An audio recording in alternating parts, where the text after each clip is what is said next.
tu gagnes l'autorité, entre guillemets, en partageant de la valeur, hein.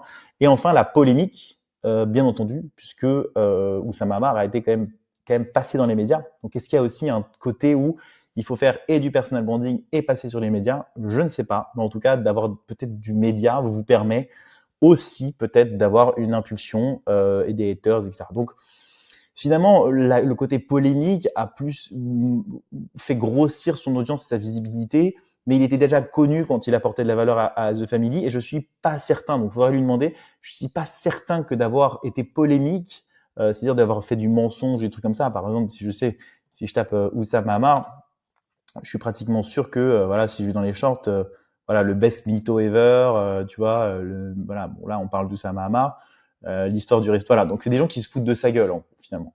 Alors qu'avant, Oussama, c'était quelqu'un quand même qui était respecté. Donc, je suis pas certain que ça ait tiré une audience, ça l'a fait tomber dans le milieu grand public, alors qu'avant, il était vraiment dans un milieu entrepreneurial.